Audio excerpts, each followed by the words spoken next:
Mobile Harbor Bay. Got a couple big ships right here on our starboard side. The SS, or United States. Wow, that looks like an old one.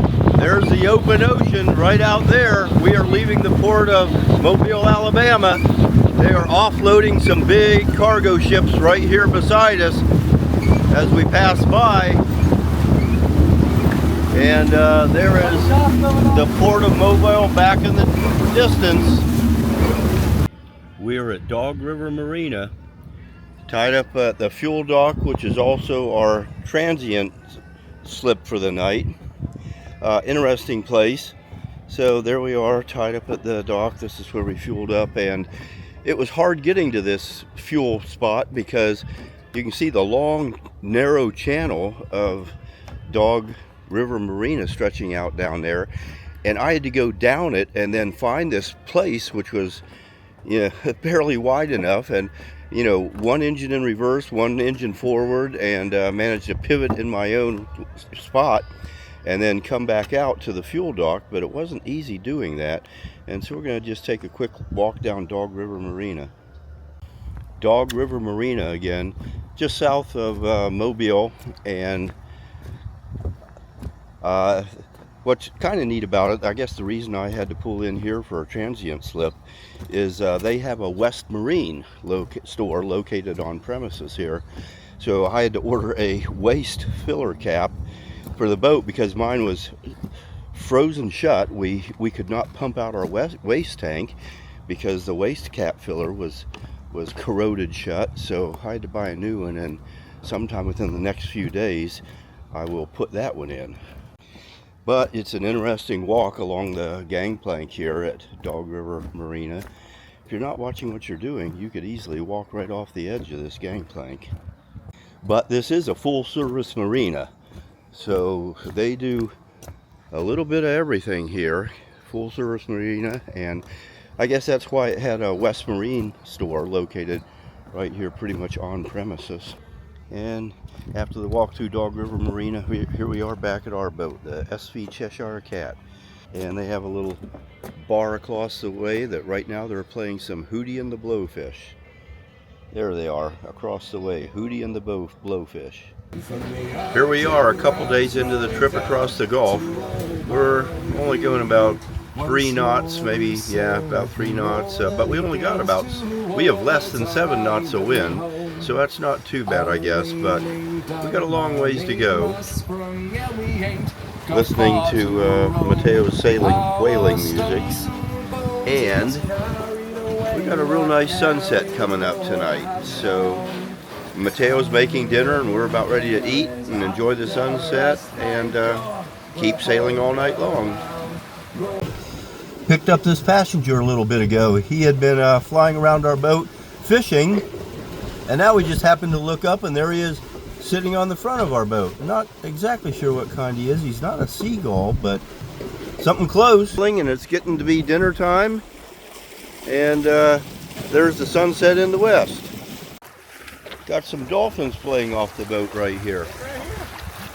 They're all underneath the boat. That is pretty neat. They're all just playing around.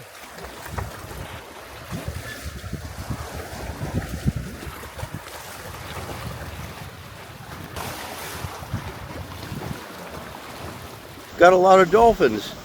They seem to be right in the shade of the front of our boat there. A whole, gosh, I don't know, 20 of them or so. Yeah, but they're all just swimming along right under the front of our boat here.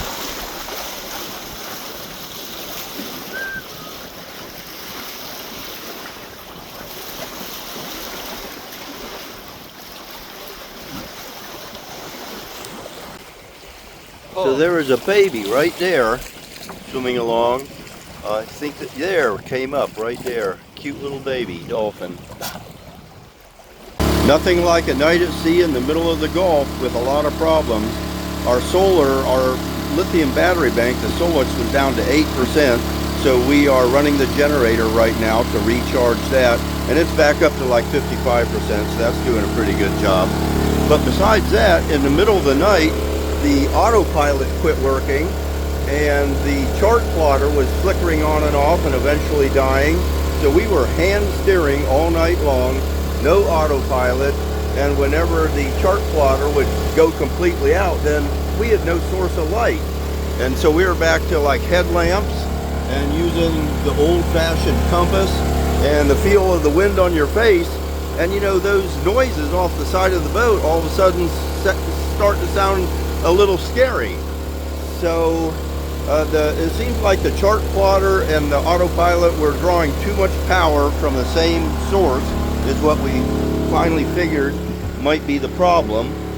And so it's been a morning of troubleshooting the wiring. So been troubleshooting the wiring, got the batteries charging back up right there, troubleshooting the wiring in there, and I think I've got it all fixed up. I've got the chart plotter and the autopilot on different sources now, so they're not competing for that same voltage. And yeah, the battery charger, a whole nother problem. I have a page on our tested gear on my website where we use and test gear, and I wrote all about it there, so please go read about that. One other thing, yesterday my Starlink stopped working, and so I had no way to run new predict wind forecasts to see what the weather patterns were doing, and I had no way to contact anybody. And that was my fault. My Starlink was still on roam plan, which is good if you're on land, but once I went out to sea, Starlink recognized that and said, sorry, you're not allowed to be out at sea and be connected. So my backup was, I at least have a Garmin InReach Explorer right there, and so I was able to painfully text out, and it's an Iridium based network. I was able to painfully text out some messages to my son back home, and he reset my Starlink, so I'm now, I guess, global priority where it works at sea. So at least I'm back to that. We finally arrived at Marco Island, David's house, and that's actually where Mateo and I are staying right now, one of David's houses. It's works as an Airbnb sometimes. Right now it's currently unoccupied, so Mateo and I are very fortunate. We're tied up to David's dock and staying at his house in there. Swimming pool, air conditioning, laundry facilities. It's great. There's our boat right there, tied up in his dock, and it's just the perfect size for our boat, so it's working out pretty well. It does have a tide, so we're not used to that. You know, it's got like a 4 or 5 foot tide, so we have to tie up our lines kind of loosely to the dock so we don't pull the cleats off our boat or something like that. But we've been working on things while we're here. So Mateo and I put on our new solar cells. We got 800 more watts of solar cells sitting on top of the Bimini there, and put in a new battery charging system right in here. So got a new Victron battery charging system, which is supposed to be much nicer than the old Norco that we used to have. And actually there is a gear page on my website, you can read all about that, where I did a comparison of gear that we use and we test and use. And I guess the other big thing that we did was we finally installed our mast light. Kind of bright looking up there, but right below the radar detector we put in a new deck light and steaming light, and we had to rewire the coax going down, rewire the wire going down through the mast into the circuit breakers. But that's all fixed up, and so here's David's place. That's the house we're staying in, and this is another of David's houses right over here, right across this little finger islet. Those are his two boats. The sailboat is some kind of Choi Lee or something like that, and then that's his power boat right there.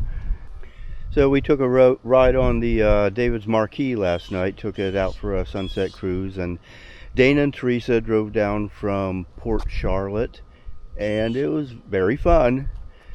And today Mateo and I are just fixing up the last few things, doing our provisioning, our cleaning up, a few little laundries left, and that is our boat at David's Dock. Tomorrow morning we'll head out, gas up, and start sailing south to Marathon in the Florida Keys. We hope you enjoyed the video. It's fun sharing our trip. To find out more about the whole trip, you can visit our website, shown in the link below. And on our website, we also have a link to gear that we use and test. Please subscribe to our YouTube channel, shown below. Any Patreon support is greatly appreciated, and a link to this is also on our website. Thank you for watching.